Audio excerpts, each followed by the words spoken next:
On October 14, the United States and China officially began the mutual imposition of port service fees on each other's vessels. After considerable anticipation, the first American ship arrived at 6 p.m. that evening. That vessel, a Matson liner carrying 4,170 standard containers, entered Shanghai port.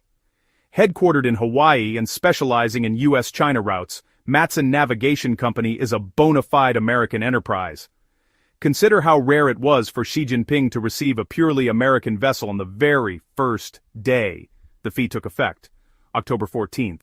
So far this year, only 18 American ships have docked at Chinese ports nationwide, averaging no more than 2 per month. Upon the arrival of this one ship, shouldn't Beijing seize the opportunity to extract maximum value? According to the Ministry of Transport standards, this Matson vessel would be obligated to pay a special port service fee of 12 million yuan, officially becoming the first U.S. ship sanctioned by China. However, a curious situation developed. When a Cajun reporter inquired with the Ministry of Transport about the status of the special port service fee, the ministry replied that theoretically, this ship is required to pay the fee, but whether it had been collected or the specific amount paid remains unclear.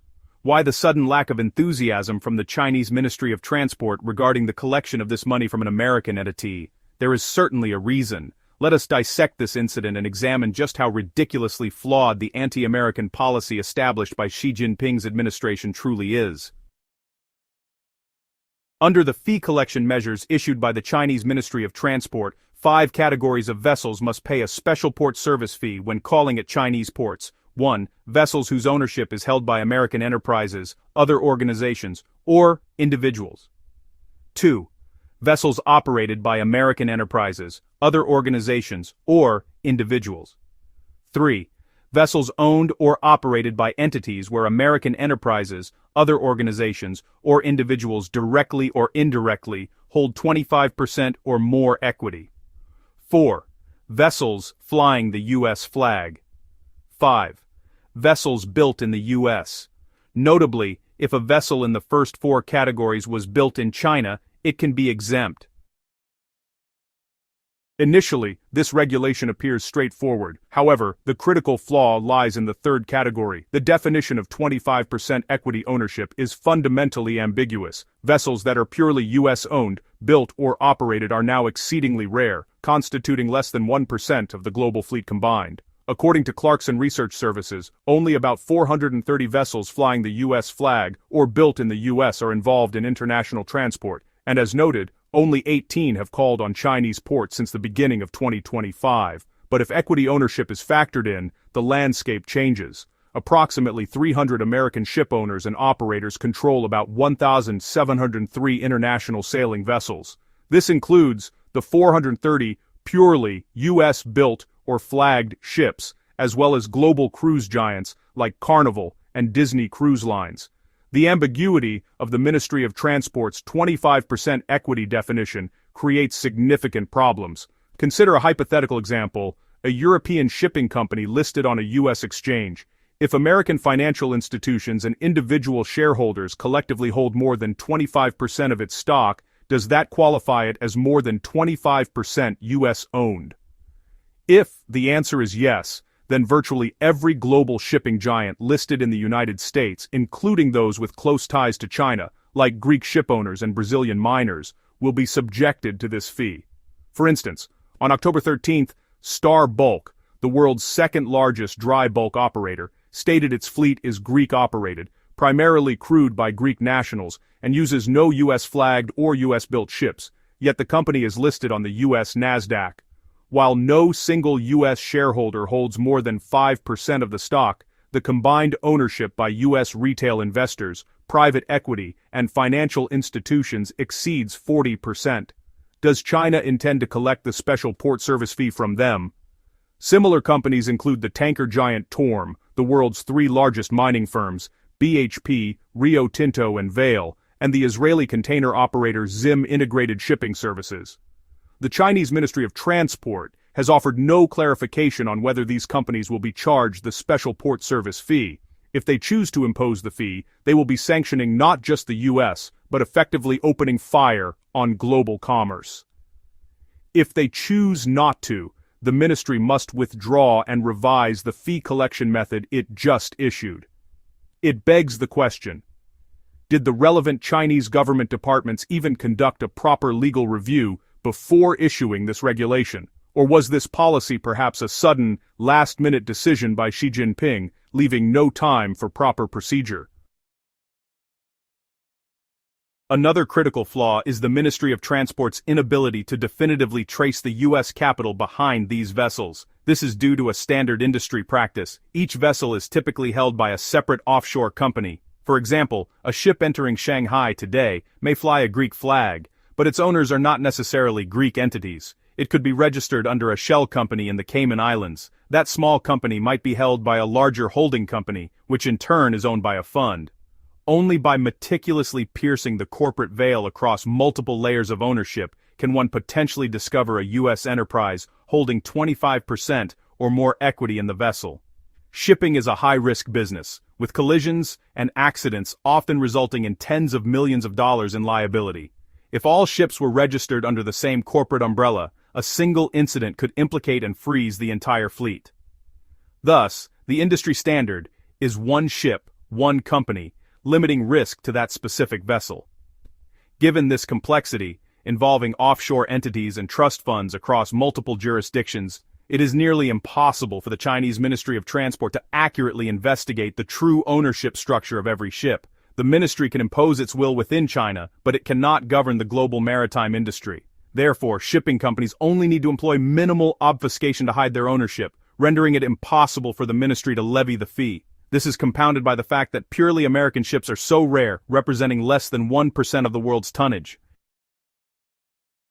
Let us return to the Matson liner that arrived on the 14th. If we disregard the vague equity factors, Matson is arguably the only major pure American shipping company susceptible to China's sanctions, as it operates heavily on the U.S.-China route. Unsurprisingly, Matson's stock price dropped following the announcement of the Chinese sanctions. We established that other shipping companies can easily use the offshore single-ship structure to conceal shareholders and evade Chinese scrutiny. So, why hasn't Matson done this? The key lies in the venerable U.S. Jones Act. This 1920 law mandates that vessels transporting cargo between U.S. domestic ports must be U.S.-built, fly the U.S. flag, be U.S.-owned, and crewed by U.S. citizens. In short, only purely American ships can engage in U.S. domestic trade. Matson built its entire business on this act, which allows it to virtually monopolize domestic sea transport from Hawaii to Alaska, Guam to California. Furthermore, Matson is the designated carrier for the U.S. government and military, participating in the Defense Sea Lift program and receiving significant annual subsidies. This designation is both a shield and a shackle. It must maintain its pure American identity, precluding the use of offshore structures to segment its fleet, hide shareholders, or reduce taxes.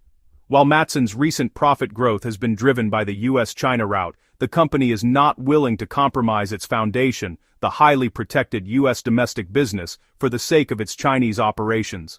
Globally, Matson is not a giant. Its capacity ranks only about 29th, with a fleet of just over 20 ships. Even if China charged every one of its ships the maximum port fee, the cost to Matson would be a maximum of $100 million per year. While this sum is significant for Matson, representing a loss of about 25% of its net profit, it is a negligible expense for the U.S. government. As a purely American enterprise with a critical defense mission, suffering an unwarranted penalty due to Chinese sanctions, it is highly likely a U.S. administration, particularly one led by Trump, would gladly cover this $100 million cost for Matson. After all, the U.S. can easily collect far more from Chinese vessels in return. So, we realize that without the 25% equity rule, the Chinese government could only collect a maximum of $100 million from Matson. However, American ships constitute less than 1% of the global fleet, while China holds over 60% of current global shipbuilding orders. Consider how much Chinese ships will be charged by American ports. $500 million is likely a conservative estimate. The Chinese Ministry of Transport certainly performed this calculation, which is why they added the vague 25% equity clause, hoping to broaden the scope and collect significantly more revenue. Yet, as our analysis shows, this clause is effectively meaningless. the government cannot even properly verify the ownership of foreign companies, making the collection of these expanded fees impossible.